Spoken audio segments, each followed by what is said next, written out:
The only one, because it's Haze's, is Asura's Wrath. All right. Take it away, Haze. Let me give you a little bit of history. 2009 ish. Capcom announces a game from CyberConnect 2, the studio that's normally made like the Naruto fighting games, or at least the good ones. Game called Asura's Wrath. It's cool. Look at it. It's got a bunch of red. It's got this angry guy punching shit with multiple arms. I'm smitten. Game comes out in 2012 to decent reviews. Here's the thing: when I first played this, and the thing I discovered along the way, and that I will claim to, a thought state of mind that I will maintain, actual fact. I'm gonna say this right now. Brace yourselves. Asura's Wrath is the greatest father-daughter video game, period. Ooh. Because of reasons we'll get into. Yes, so go on. You start out as the titular character, Asura. You see there, big angry guy, white eyes, white hair, multiple arms. We'll get to those in a second. You start out, he does have the white hair. He doesn't have the white eyes yet. He is technically a demigod. A race of beings who live like either on Earth or above Earth and like a celestial. They never explain that much. And his job, along with other demigods, which include his brother-in-law and some friends and some people he just kind of looks at and goes, is to fight the Goma, which are these spiritual dark purple-red creatures that are part of a being known as Vlitra. By the way, there's going to be a lot of Hindu and Buddhist references, because this game borrows hard from like Buddhist and Hindu mythologies. So anyway, Vlitra. So the game starts with you basically jumping off like this orbital space platform and falling through space and just beating and exploding the crap out of these Goma creatures that have power levels for some reason, though it doesn't really do anything game wise. Mm-hmm. And some of them, are small, maybe U-size. Well, some of them are size of small, like starships. I'd say around maybe like a submarine in length. I'd say, I don't know. It doesn't really give a scale. And you fight around until. And you meet all your demigod pals until the planet cracks open. Oof. Literally, one side of the planet just splits open, and out comes these snake arm things, and it's Vlitra. And it's like, oh, okay, we fight a planet now. The first legitimate boss is the goddamn planet. So they turn it up. They turn it up to 11 right from the beginning. Oh, no. This, by the scope of the rest of this game, this isn't even close to 11. This is a 5. So it's like you managed to fight this boss and send them back. Your daughter, Mithra, who is on that orbital station, like chants and prayers, tells everyone to pray, and gives you your first instance of basically growing multiple arms. He normally has 2, and he grows 4 more arms, above where like his shoulders are, as you can see, and 2 below that. So basically, he's basically like human punching spider. Or if you ever saw the old Spider-Man, if you ever saw the old 90s Spider-Man cartoon, the one where they did like the whole multiverse thing, there's the one guy that literally has the 6 arms. That guy. Yep. That's an old reference. Yeah, more arms to take care of his kid. Anyway, go on. With Asura, in his what they call mantra form, manages to beat Vlitra back into submission, back into the planet, and the day is won. Yay! So now we get some story bits. You go back home to your wife Durga. I'm sorry. I was like, I can hold out. It turns out Sura's, he seems like he'd be a good dad at the moment. He's not really. He's scared because he's like, all I'm good for is for punching, and his wife's like, you just have to try more, and it's like, I'll try. And then he's called to their leader, who is like a priest or a bishop or a pope or something. I don't remember. Right. Oh, just one real quick thing, Haze. So we're running through the game, right? So just heads up, folks. Spoilers. If we're running through. The spoilers. You can't really talk about this game with spoilers because it's all story. Okay, there you go. Just give me a heads up. Okay, continue. He's talking with his wife that he'll try to be hard. They'll try harder and. Yeah, he gets called to go visit their leader, and he walks into the leaders, and he finds the guy dead. Just, stabbed with a spear running through him. And he goes, he checks to see what's happening up, and all of a sudden, people come in and it's like, Asura, what did you do? And it's one of his demigod buddies was fighting with, Wizen. We'll come back to that name. And he's like, you're a traitor! And it's like, oh, no, I didn't do this, but they're still trying to fight him. It's like, why are you trying to fight me? And he just punches and drop kicks people out of the way, and he needs to get home. And he gets home, and Durga's dead. Well, not dead, dying. She was stabbed with something, and she's bleeding out, and Asura's like, no! And then Durga in the last place, like, they took Mithra, so he goes to find Mithra, and there's 2 more of his demigod buddies, Deus and the girl, the girl one whose name I forget, because she doesn't really have that many appearances. It's weird. Who have sealed Mithra into this kind of like Princess Zelda style crystal thing. Ooh. So Asura tries to charge them, and his brother-in-law, I can't remember his name. His brother-in-law. Yeah, okay, his brother-in-law. At least we get that much. Blocks him, and he ends up getting the crap kicked out of him. And it looks like Deus kills him. He shocks him with like his mystical lightning, and he basically walks Asura's like limp body while he's still like breathing and stuff, and drops him over the side of the ship or thing they're on, and he plummets to the earth below, dying. Except he's not dead. Of course not. Asura awakens, and this, what I'm guessing is the underworld, which is a white void with these huge, massive stone pillars sticking up, and he's holding on to one of it somehow. And all of a sudden, there's this golden spider thing that proceeds to tell him, it's like, oh, they took something from you, your daughter, and he's getting angry because also at this time, he doesn't know. We don't know this yet, but time has passed, and his daughter's been upset by this. Basically, they're making his daughter cry. And as a good dad, Asura's not going to take that shit. So getting angry, the thing Asura does best, he starts climbing his way up that pillar until he eventually makes it back to the living world, which is when we cut to this random human girl who's walking up to a shrine, which just happens to be that's later. So Asura ends up back at Asura. We cut to a rock, pretty big rock, and you get the buttons prompts to press, and as everything starts shaking, and Asura busts his way out of that rock. We don't know how long he's been in that rock. He's out now. And he's out now, and he's angry. He has the white eyes now, as you see in the picture. And he's just like, where am I? What time is the blah blah? He doesn't know what's going on. He walks up. Eventually, he's spotted by the forces of the former demigods.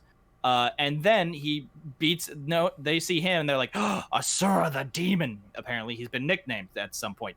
The distortions of history. Yep, there we go. Yep. So he beats a couple of them up, and all of a sudden, Wizen shows up. And he's like, we are gods now. And it's like, blah, blah, blah. We're taking the people's energy to fight Vlitra so we can save the planet. Basically, they're killing people to steal their soul energy to use it for a giant space weapon. We'll get to that. Yes, always justifying one's wicked plans. And meanwhile, Wizen's going on and on about how they're the chosen ones and how he's pontificating. And this is where one of my favorite in-game things happen. It gives you a button prompt. Ooh. If you touch it, you'll interrupt his monologue. How? Punching him straight in the face. I'm talking right straight, just square middle, boom, he goes flying. Punch button. Like 20 feet. Just, crash, bang, boom, cartoon, roll around. Which I did, because, of course, who's not going to want and interrupt a villain monologue when you can? So, he gets up, and we start the boss fight with Wizen in his normal size form. You get through that life bar. All of a sudden, he transforms. He uses now. One second. Hey, Kiki, welcome. I'm gushing about Asura's Wrath because, god damn it, I love this game. I had no idea that I was part of the boyfriend community. Oh, I didn't know that. Either way, Pog. That's Jose's line. Anyway, Wyzen then transforms into his mantra form, which is about the size of, yeah, I'd say a small mountain. And you proceed to beat the crap out of him even then, because you're Asura and you're not going to take shit.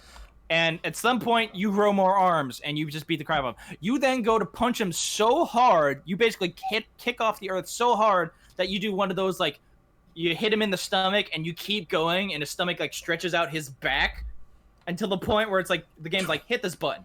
And then that rubber banding happens, and he flies into fucking space. Wow. Wyzen gets the crud kicked out of him. Oh, we're not done. We're not done. He goes a level further. Uses more power, more of that spiritual power that he just took, which technically he's not supposed to do. Oh, wait, who's using it? Asura or oh, what was that? I'm sorry, I don't have a prompt for that. Is that a host? Am I being hosted? Oh. I'm sorry, I can't. Are you being hosted? I don't know. I'm so sorry if that was Kiki. Thank you, Kiki. Thank you so much for the host. Thank you. Yes, I gotta put somewhere the prompts around here somewhere. I haven't found the right spot exactly yet. Yes. I just realized, Kiki, you were probably talking about Asura and Haze. That makes more sense. Yes. All right, continue. So he's in space right now. Wyzen. Oh no, she's not. Oh, she was talking about Mia. Oh, awesome. Woohoo! He uses the power that he's not supposed to, and he goes bigger. Thank you, Kiki. How big, you might ask? If he was a mountain, maybe he's like country size, maybe continent size. No, he's bigger than the frickin' planet. He transforms into like one of those like giant Buddha statues that you see. Asura or Wyzen is bigger than the planet? Wyzen. Okay, Wyzen. Okay, that's what I thought. Okay, Wyzen gets bigger than the planet. And then he goes and he decides to do like the super finger poke of space from death to crush Asura. Asura, with his 6 arms, manages to like catch the finger as he's getting crushed in the ground, and then starts just beating it all up, beating the finger up with the punches, up until the point where his arms start breaking off. 1 arm, 2 arms, 3 arms, 4 arms, 5 arms, until his last thing. And then he channels like all his freaking anger energy and just uppercuts into the bottom of that finger. Which is when, apparently, all that shit is transferred. It's like DBZ. Yeah, it's like DBZ screaming times 400. Yeah. All the energy from those punches transfer up in his finger, and it spreads up Wyzen, and he fucking explodes. Oof. Meanwhile, Asura is now completely armless, lying face down, and like it's a molten crater because was that a boss battle? Wyzen? That was a boss battle. Yeah, it's this is the boss battle. Okay, that's what I figured. Most of this game is boss battles. All right, go on. So he's armless now. Yeah, he's lying face down. His brother-in-law shows up, saying, "You should the brother-in-law stay dead. Mithra's better with us." Which you shouldn't really say. Angers the fuck out of Asura, and he gets the fuck back up armless. And he gets up to fight his brother, which you end up actually losing. Your brother-in-law ends up killing you again. Oh, seriously? Yeah, he ends up killing you again. Yes, indeed. Well, actually, I don't know much about the game Granddad's Belt. Amazing game with a few short-sighted decisions here and there. Would you agree with that, Haze? I mean, like I said... Yes, because I'll get to those short-sighted decisions in a while. Cool. All right, go on. I can rant about this for forever. Well, we don't have forever, but get to your favorite parts. Just talk about what you love. Okay, he ends up back in hell. He comes up out of hell. It's about, I think it's like, I don't remember how many years later. I think like 10,000 years later. Woo! This is after the second death, after the brother killed him again. This is after the second death, yeah. Okay. Whatchamacallit, he wakes up, then there's the girl, and she ends up freeing him, and she gets kidnapped by some Goma monkeys, which Asura then goes and, kills and frees her from. Sure. And then his old teacher shows up. His old teacher, not being like, oh, we're gods and everything. He's the old, like, battle-hardened, crazy guy who just wants a good fight. So him and Asura, of course, him wanting a good fight, takes Asura to a hot spring to, drink and ogle semi-clothed ladies, which you technically can do. It's for an achievement. Oh, okay. There's the excuse right there, right? It gets to the point where it's like, oh no, I'll do something, and then your teacher knocks you out with one punch.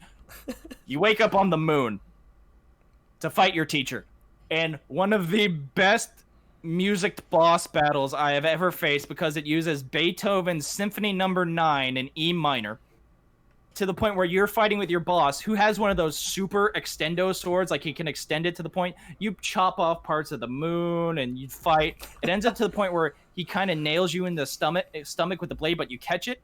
He then launches you into space, towards the planet while still extending the blade to the point where you break through Earth's atmosphere, you go through the clouds, you hit the ground, you lose your grip on the blade, and it impales you in the stomach. And you only have like one arm left, technically, because all the rest of them broke on impact.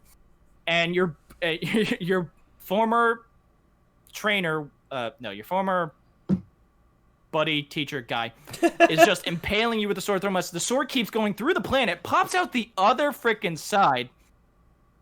Literally, you see, and by the way, you see all this.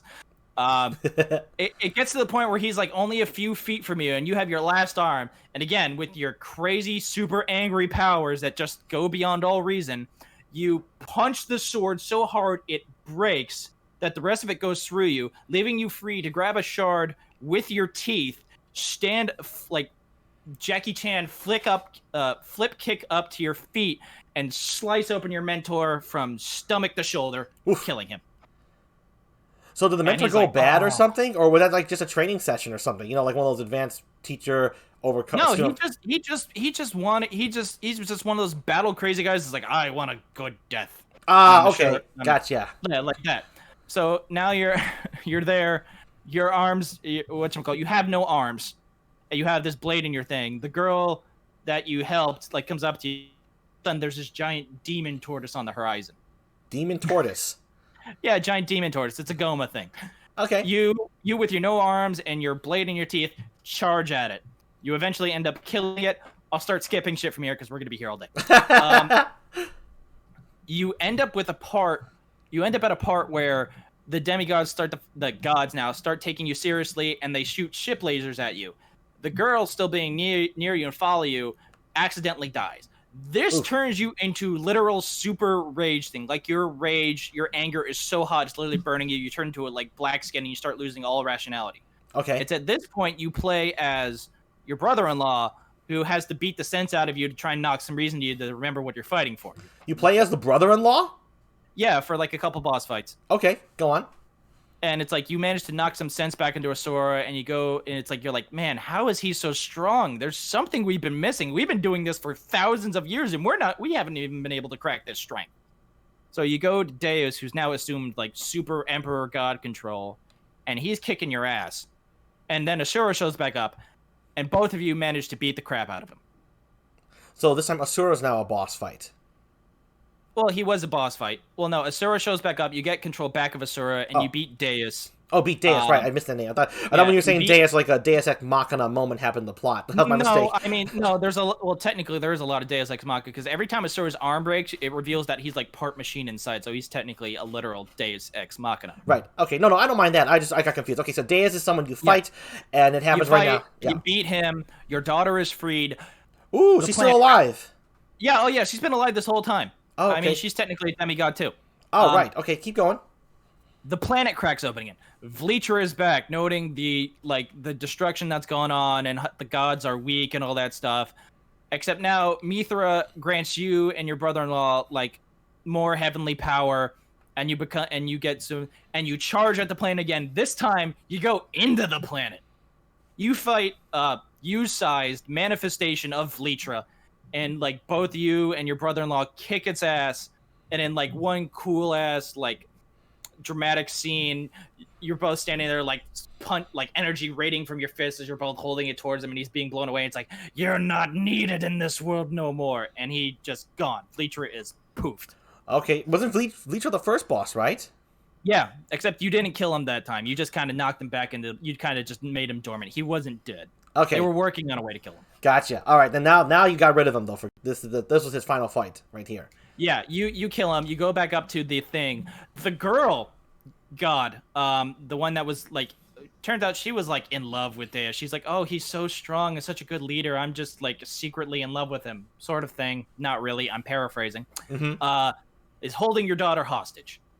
She goes to kill your daughter, and you're like, there's nothing we can do. All of a sudden, she stopped. Oh, hey, look, it's that golden spider that you saw in hell. He's real. He gets rid of Girl God, and all of a sudden... Thank you, whatever that was, if that was a host or... Don't thank him too yet. Hold on. We gotta get to this. Okay, hold on. He then possesses Mithra. And turns out, he is the true god of all creation. Who possessed Mithra? Deus? The spider. Oh, the spider. The spider. Yes, that's right. Okay, go on. Yeah, he's the true god of all creation. He is Chakravartin, who is Hindu god of I don't remember. I know he's part of the Hindu mythology. I'm pretty sure. But anyway, that's technically where the original game ended. We mentioned the short-sighted stuff before. So the game came out, and and then a couple months later, Capcom was like, "Oh, by the way, here is story DLC with the true ending." Also, two sides. It's also a side story where you fight Ryu from Street Fighter and Akuma. Okay. Which, again, is badass because after you beat Ryu, like Akuma comes in and just like kicks him out of the dimension you're in, and then you fight him, and it's like a never-ending brawl to the point where you literally destroy the moon and end up crashing to Earth and turn into statues, and it goes like 10,000 years later, and there's the two statues of you like mid-punch, and you're thinking, oh, that's a nice ending, and then it's like hit X to continue on, and you guys just keep fighting even though you're so fucking old. It's awesome. Anyway, true ending.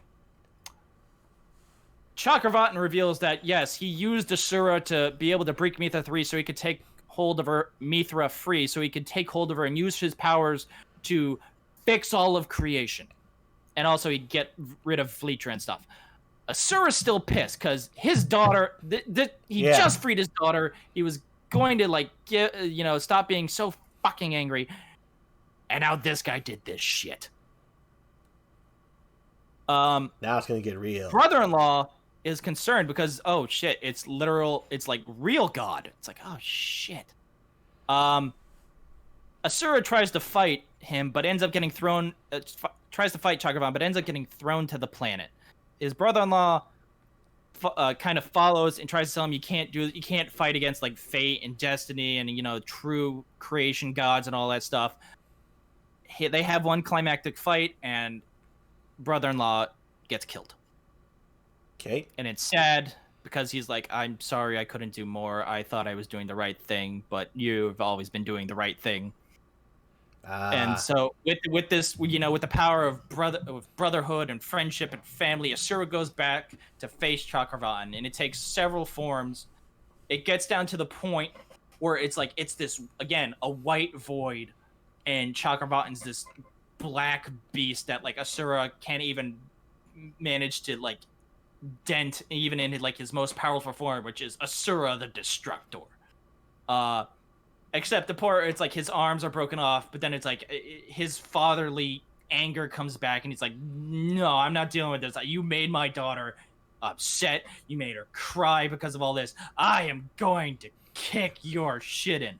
And he does. Ooh. It gets to the point where it's like where they're both like on their last leg, like one hit, but Asura has more energy. He's ready to finish this, but Mithra stops it, saying, if you kill him, he's the source of all the holy energy. You'll cease to exist.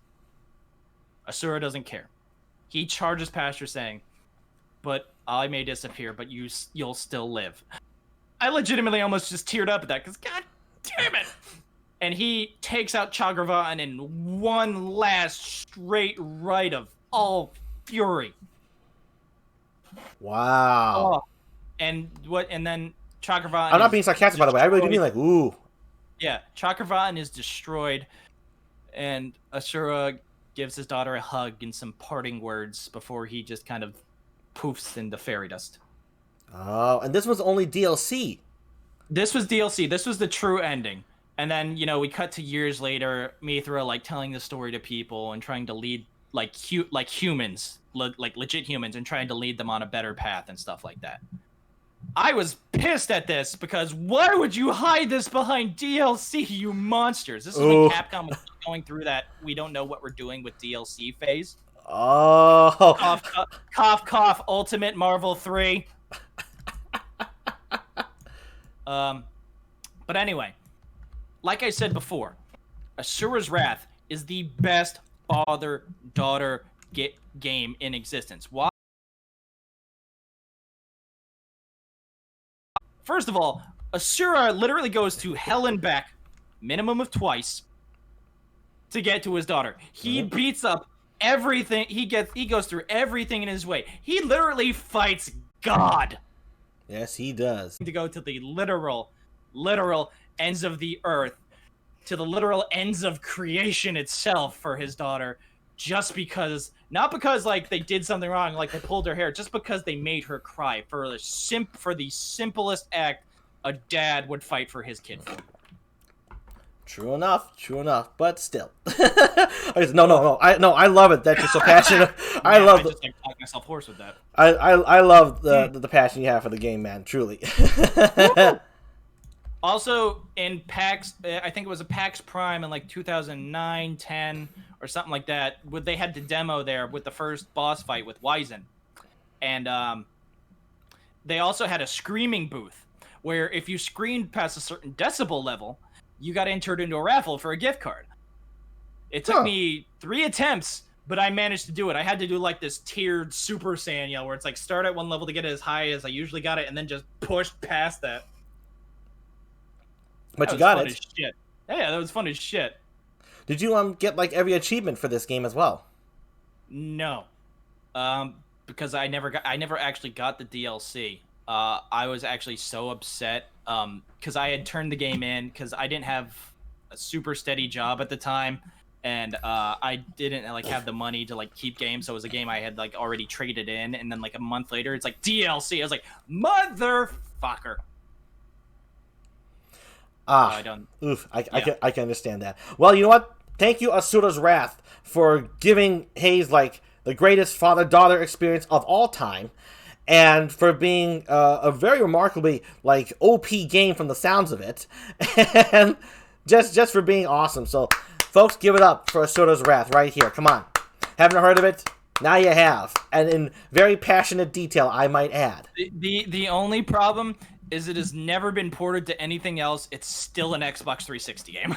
Well, I don't know if it's on Game Pass. I don't know if it ever will be, but you could probably find a secondhand copy of it somewhere. I'm not sure what it goes for. There you go.